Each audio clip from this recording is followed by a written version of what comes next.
जो भी person GST में रजिस्ट्रेशन करवाता है उनके लिए जीएसटी रिटर्न फाइल करना कंपलसरी होता है, चाहे उनका टर्नओवर जीरो क्यों नहीं होता है।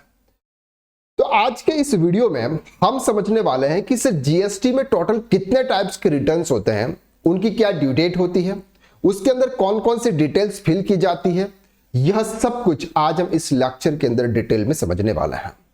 लेक्चर बहुत इंपॉर्टेंट है, लास्ट तक आप जरूर बने रहिएगा, आपको पूरा कंसेप्ट क्लियर हो जाएगा जीएसटी रिटर्न्स को रिलेटेड।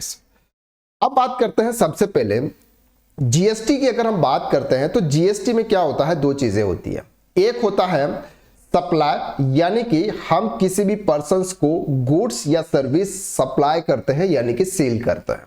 दूसरा होता है परचेज करना, यानी कि या तो हम कोई भी गुड्स परचेज करेंगे या फिर हम कोई भी सर्विस रिसीव करेंगे।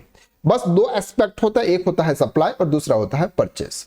सप्लाई के केसेस में हम आउटवर्ड टैक्स लगाते हैं, यानी कि जब हम कोई भी गुड्स सेल्स करते हैं वहां पर हम आउटपुट टैक्स चार्ज करते हैं टैली के अंदर जब एंट्री करते हैं, और परचेज के समय हम इनपुट की एंट्री करते हैं, यानी कि यह हमारा इनपुट टैक्स होता है। बस इन दोनों को हमको ध्यान में रहना होता है कि सप्लाई का मतलब होता है सेल्स और परचेज का मतलब होता है इनवर्ड सप्लाई, यानी कि जो हमारे पास में गुड्स आ रहा है। इस दोनों को लेकर जितने भी रिटर्न है इन दोनों के एक्सपर्ट के आधार पर ही है। सबसे पहला जो रिटर्न आता है वो आता है सर जीएसटीआर 1। अब यहां पर जीएसटी के अंदर अगर डीलर की बात करें हैं तो नॉर्मली दो डीलर्स होते हैं, ऐसे तो बहुत सारे अलग अलग है, लेकिन एक होता है सर रेगुलर डीलर और एक होता है कंपोजिट डीलर। रेगुलर डीलर का मतलब होता है कि जो इनपुट टैक्स क्रेडिट अवेल करता है, और कंपोजिट डीलर का मतलब होता है कोई इनपुट टैक्स क्रेडिट नहीं लेता है। बस मोटा मोटा आप इतना समझ लीजिए, बाकी बहुत सारे डिफरेंसेस हैं रेगुलर और कंपोजिट डीलर के बीच में। अब सबसे पहला जो रिटर्न आता है वो आता है सर जीएसटीआर 1। जीएसटीआर 1 जो रिटर्न्स होता है वो होता है सर आपका सेल्स का, यानी कि आउटवर्ड सप्लाई ऑफ गुड्स और सर्विस। अगर आप कोई भी गुड्स या सर्विस अगर आप सप्लाई कर रहे हैं, सामने वाले पर्सन्स को अगर आप प्रोवाइड कर रहे हैं, तो उसकी डिटेल्स आपको आपके जीएसटीआर 1 रिटर्न के अंदर प्रोवाइड करनी होती है। All in contents invoices and debit credit notes raised in sales transaction for tax period, यानी कि सर इसके अंदर कौन कौन सी डिटेल्स आती है। सिंपल पहली डिटेल्स आती है सर आपकी जब भी आप कोई भी गुड्स की सप्लाई करेंगे या फिर आप सर्विस की सप्लाई करेंगे। अब यहां पर आपको दो चीजें ध्यान रखनी होती है। एक ध्यान रखनी होती है सर B2B, यानी कि अगर सामने वाला पर्सन भी रजिस्टर्ड है तो वहां पर B2B की सप्लाई होती है जिसको हम इनवॉइस वाइज रिकॉर्ड करते हैं। और दूसरा होता है B2C, यानी कि बिजनेस टू कस्टमर। सामने वाला जो पर्सन होता है वो अनरजिस्टर्ड डीलर होता है, जीएसटी में उसका रजिस्ट्रेशन नहीं होता है, तो ऐसे केसेस में सामने वाला पर्सन उसकी इनपुट टैक्स क्रेडिट अवेल नहीं करता है। तो यहां पर आपको परसेंटेज वाइज डिटेल देनी होती है कि सर 12% का गुड्स हमने कितना सेल्स किया, 5% का गुड्स हमने कितना सेल्स किया, ये पूरी डिटेल्स आपके B2C में जाती है। बाकी और भी डिटेल्स आपके जीएसटीआर 1 के अंदर जाती है। अब जीएसटीआर 1 भी दो टाइप से रहता है। एक रहता है कि सर अगर आपका टर्नओवर 5 करोड़ से नीचे है, अगर आपका एनुअल एग्रीगेट टर्नओवर 5 करोड़ से नीचे है तो आपके पास में एक ऑप्शन होता है IFF का, यानी कि इनवॉइसिंग फर्निशिंग फैसिलिटी, जिसमें आप सिर्फ और सिर्फ जो भी क्वार्टर्स होता है उसके पहले 2 मंथ में आप B2B की डिटेल्स प्रोवाइड करोगे, पूरा जीएसटीआर 1 आप फाइल नहीं करोगे। और दूसरा, अगर सर आपका एनुअल एग्रीगेट टर्नओवर अगर 5 करोड़ से अबोव होता है तो फिर आपके लिए ऑप्शन है compulsory GSTR 1 monthly return file करना, यानी कि पूरा जीएसटीआर 1 आप मंथली एवरी मंथ आप फाइल करेंगे। तो पहले रिटर्न्स के बारे में आपको कंसेप्ट क्लियर हुआ, यानी कि जीएसटीआर 1 जो रिटर्न्स है वो होता है सर सेल्स का, जहां पर आप कुछ भी आउटवर्ड सप्लाई करते हैं, या तो आप गुड्स के सप्लाई कर रहे हैं या फिर आप सर्विस के सप्लाई कर रहे हैं। सेकंड बात करते हैं GSTR 1A।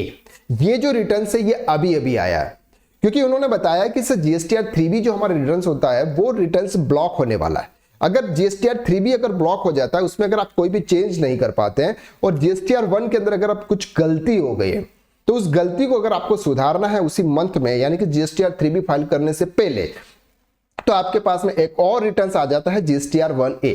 GSTR 1A allow a business to amend GSTR 1 of the same tax period, यानी कि उसी मंथ में अगर आपको आपके जीएसटीआर 1 के अंदर अगर आपको कुछ चेंजेस करना है तो वो आप आपके जीएसटीआर 1A के थ्रू आप कर सकते हैं। लेकिन ये कब करना है? बिफोर जीएसटीआर 3B फाइलिंग, यानी कि उस मंथ का जो भी जीएसटीआर 3B होगा उस फाइल करने से पहले। सर जीएसटीआर 3B क्या होता है ये अभी हम आने वाले पॉइंट्स पे कवर कर रहे हैं। सेकंड बात करते हैं जीएसटीआर 2A। जीएसटीआर 2A क्या होता है? सिंपल, देखो हमने बात की थी सर, एक की थी सेल्स की, तो सेल्स के लिए हमारे पास में आ गया जीएसटीआर 1।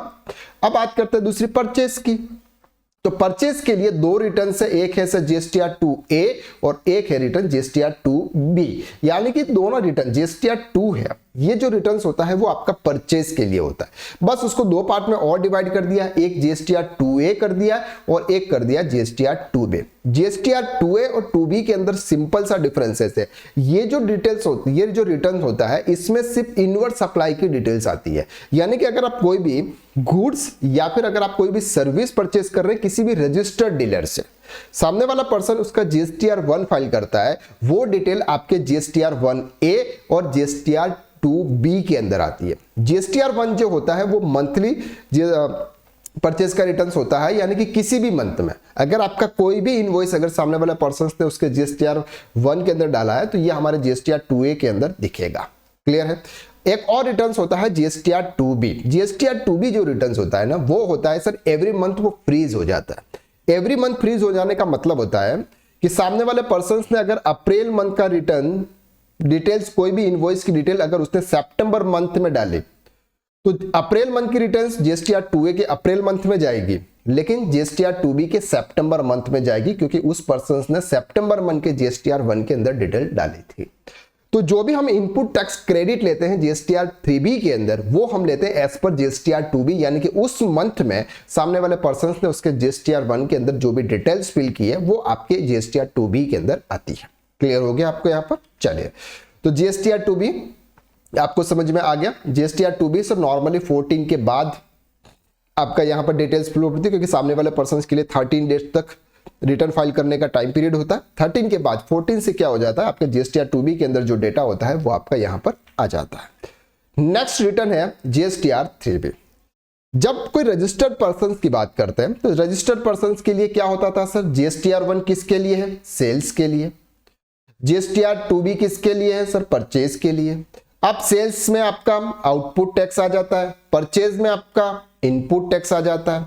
अब आउटपुट और इनपुट को सेट करने के बाद अगर आपका कोई टैक्स पेबल बनता है तो वो टैक्स पेबल आपके जीएसटीआर 3B के थ्रू पे किया जाता है। तो जीएसटीआर 3B क्या है? जीएसटीआर 3B एक पेमेंट का रिटर्न है, जहां पर आपकी पेमेंट की जाती है। जीएसटीआर 1 के अंदर आप जितनी भी टोटल सेल्स दिखाते हो वो सेल्स आपके आज जीएसटीआर 3B के आउटवर्ड सप्लाई में आती है। जीएसटीआर 2B के अंदर जितनी भी आईटीसी आती है वो यहां पर आपके इनवर्ड सप्लाई में आ जाती है। आउटवर्ड और इनवर्ड को मैच करते हैं, इसके बाद आपको वहां पर टैक्स का पेमेंट करना होता है। ये टैक्स का पेमेंट आप कैश में यानी कि बैंक से आप कर सकते हैं। तो उसके लिए जो ड्यू डेट है वो ड्यू डेट है सर 20, और अगर कोई क्वार्टरली रिटर्न फाइल कर रहा है तो 22 of the next month. 22 of the next month का मतलब फॉर एग्जांपल अभी चल रहा है सर जनवरी 2026, तो जनवरी 2026 का जीएसटीआर 3B हम फाइल करेंगे फेब 2026 तक। क्लियर हो गया आपको यहां तक?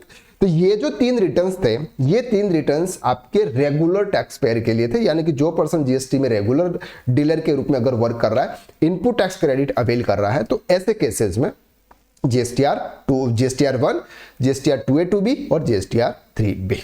अब बात करते हैं जीएसटीआर 4। अब ये जो जीएसटीआर 4 है ये नॉर्मली रिटर्न्स होता है कंपोजिट डीलर के लिए जो एनुअली होता है। यहां पर ये जो रिटर्न्स होता है वो किसके लिए होता है सर? जीएसटीआर 4 जो होता है वो कंपोजिट डीलर के लिए होता है।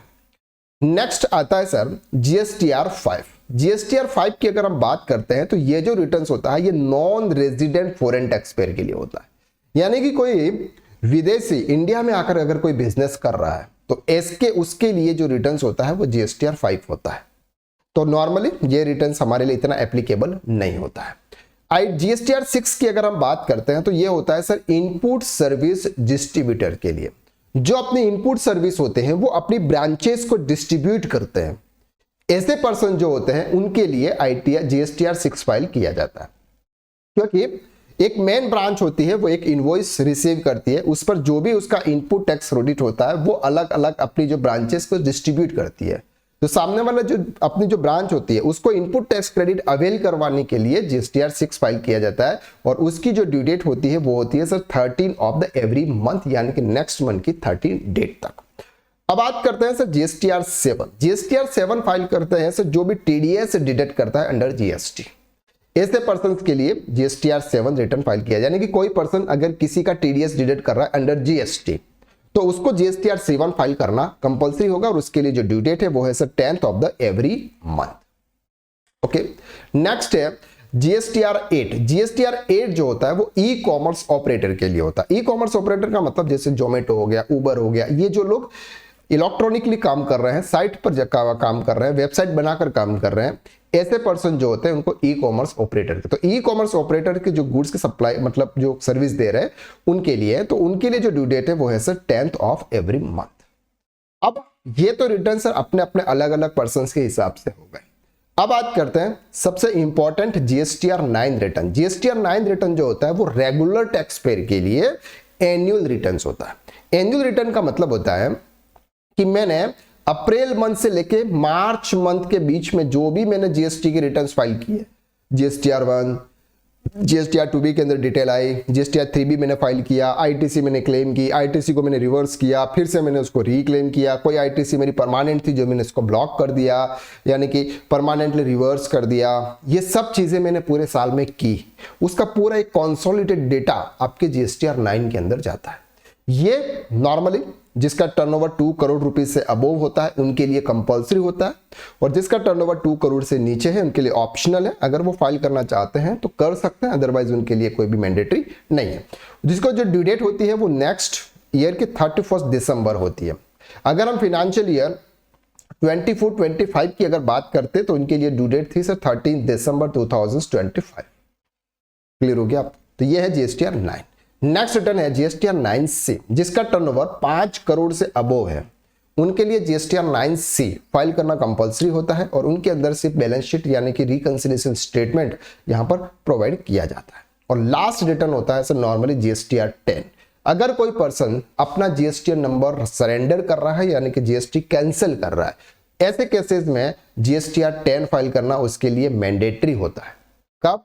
3 months from the date of cancellation and cancellation order whichever is the earlier। तो यहां पर जीएसटीआर 10 रिटर्न फाइल करना मैंडेटरी है। ये सभी रिटर्न्स थे जीएसटीआर 1 से लेके जीएसटीआर 10 तक। आई होप कि इस मॉड्यूल के माध्यम से आपको ये क्लियरिटी हो गई।